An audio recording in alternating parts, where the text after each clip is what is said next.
Back to my channel स्त्री struggle dream. बारिश यहाँ पे हुई है तो बारिश की बात की ये मेरी वीडियो है। करीब 2 बजे हैं। 2 बजे वीडियो मैं आप लोग के साथ में शेयर कर रही हूँ क्योंकि इसके पहले बहुत ज़्यादा बारिश हो रही थी तो लाइट यहाँ पे कट गई थी तो अंधेरा था और खिड़की खोल दिए थे तो पानी आ रहा था, तो जिसकी वजह से मेरी पढ़ाई नहीं हुई थी। अभी भी बादल छाए हुए हैं, अभी बारिश होने की संभावना है। अभी तो लग रहा है फिर से बारिश होगी, बट लाइट आ गई है तो मैं अब आ गई हूँ पढ़ाई करने। तो ये मैं आप लोगों को थोड़ा सा बाहर का वीडियो जो था वो कैप्चर कर लिया था, फिर मैं आ गई अपनी पढ़ाई करने। और यहाँ पे मैं बैठ गई हूँ हिंदी साहित्य का इतिहास में, हिंदी का विकास टॉपिक यहाँ से मैं पढ़ाई कर रही हूँ। इसके पहले मैंने जो पढ़ा था आप लोग के साथ शेयर की थी कि भूमिका फर्स्ट था। अब यहाँ पे हिंदी का विकास ये वाला टॉपिक पढ़ रहे हैं।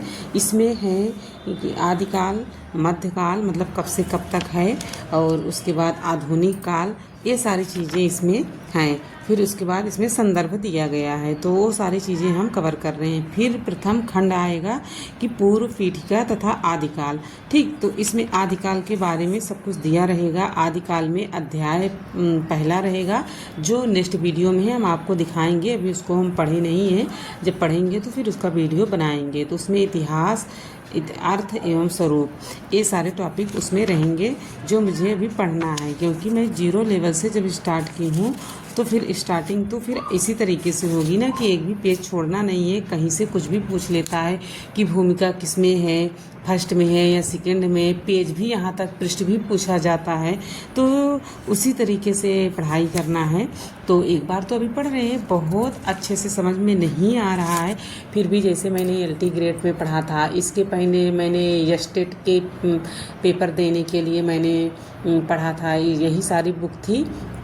तो फिर जब 2 बार 3 बार पढ़ रहे हैं तो कुछ न कुछ चीज़ें उसमें निकल के आ ही रही हैं। तो जैसे बीच में अगर 2-3 बार अगर पढ़ो, या मतलब कि बीच में अगर गैपिंग कर दो, पढ़ो फिर अगर गैपिंग कर दो तो फिर नहीं समझ में आती है वो चीज़ें। तो क्योंकि जो कहना मैं चाह रही हूँ आप लोग समझ पा रहे होंगे कि अगर किसी भी बुक को आपने एक बार पढ़ा है, फिर छोड़ दिया काफ़ी दिनों के बाद, फिर आया आपने LT ग्रेड में पढ़ा, फिर अगर छोड़ दिया, फिर TGT का देना है तो अब आप पढ़ रहे हो, तब फिर से शुरुआत से ही आपको पढ़ना पड़ेगा। भूल जाते हैं, पता नहीं क्यों, क्या हमें ही भूलने की आदत है या आप लोग की भी। आप लोग ज़रूर बताइएगा कि आप लोग भूलते हो कि नहीं। हम तो भूल जाते हैं। और इतनी मोटी बुक है देखिए, तो इसको कम से कम 2 बार 3 बार तो पढ़ना है। अभी हम हिंदी साहित्य का इतिहास में पढ़ रहे हैं, फिर इसके बाद हमें पढ़ना है काव्य रस पढ़ना है। तो उसको आप लोग के साथ मैं शेयर करूंगी। क्योंकि देखिए अब मैं सोच रही हूँ कि मेरे पास जितनी बुक है, जैसे काव्य की है और ये ग्रामर की है, हिंदी साहित्य का इतिहास है, जो मैं यहाँ पे लेके आई हूँ। तो सोच रही हूँ कि सब में कम से कम 2-2 3-3 पन्ने पढ़ना है मुझे। सब में पढ़ेंगे और सारी वीडियो आप लोग के साथ हम शेयर करेंगे। तो अगली वीडियो में हम पढ़ेंगे उस वाली बुक से जो हमारे पास है कि काव्य रचना की, मतलब जो भी बुक है हमारे पास, मैं आप लोग को दिखा दूँगी कि एक बुक है और इसी बुक से हम अब पढ़ रहे हैं। तो मैं तीनों बुक से, जितने 3 बुक हमारे पास यहाँ पे हैं, तो 3 बुक से पढ़ूंगी, बाकी मैं यूट्यूब चैनल से नोट्स बनाऊंगी।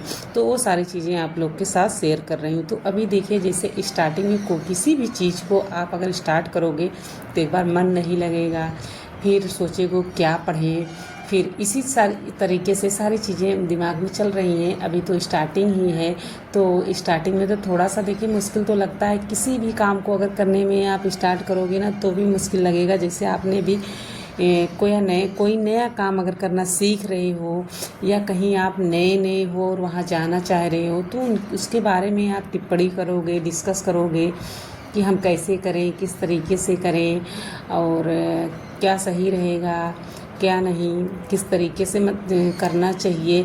तो ये सब चलता रहेगा दिमाग में। तो ये सब मेरे भी दिमाग में चलता है। जैसे मैंने 2022 का TGT तो दिया नहीं था, क्योंकि मैंने फार्म को फिल नहीं की थी और मुझे पता भी नहीं था कि कब वो वैकेंसी आई और चली गई। मतलब बस ये पता लास्ट टाइम में मुझे लगा कि फार्म आया है, भरना है, क्योंकि उस टाइम कोविड के बाद का टाइम था।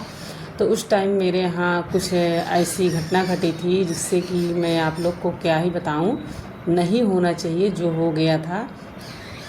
तो किसी चीज़ में मन नहीं लग रहा था उस टाइम, और पता भी नहीं था। तो उस टाइम मेरी फ्रेंड वगैरह जो थी वो लोग फार्म को फिल कर दी थी, फिर उसके बाद मुझे बताई, और बताई भी तो ये बोली कि कॉम्बिनेशन अगर होगा तभी आप भर सकते हो। तो मैंने किसी से ज़्यादा मैंने पूछा नहीं था कि भर सकते हैं कि नहीं, बट मुझे बाद में पता चला कि भरना चाहिए मुझे। मैं भरी नहीं उस टाइम, कोई आइडिया देने वाला नहीं था, और मैं फ़ोन वगैरह ज़्यादा मैं चला नहीं रही थी, तो इसीलिए मैं फार्म को फिल नहीं कर पाई थी। बट नेक्स्ट वैकेंसी जो नई वैकेंसी आने वाली है टीजीटी पीजीटी की, उसमें हमको फार्म भरना है और अभी से ही तैयारी करना है। कुछ पता नहीं है, जुलाई के लास्ट में तो ज़रूर इसका विज्ञापन ज़रूर आएगा, और इसका एग्ज़ाम अक्टूबर तक कहा जा सकता है। एक उम्मीद लगाई जा सकती है कि अक्टूबर तक इसका ज़रूर होगा, क्योंकि अगर जूनियर का प्राइमरी का जो वैकेंसी आएगा अगर उसका नवंबर तक अगर हो जाएगा तो इसका तो अक्टूबर में होना ही है।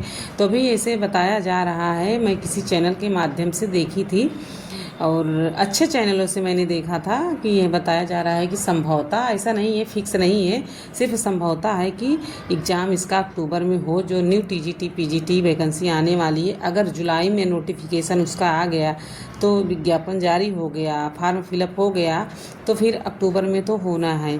तो एक उम्मीद जताई जा रही है। बाकी इसी तरीके से मेरी पढ़ाई हो रही है, जो आप लोग के साथ मैं शेयर कर रही हूँ, और अपनी पढ़ाई करने का तरीका ज़रूर चेंज करूँगी।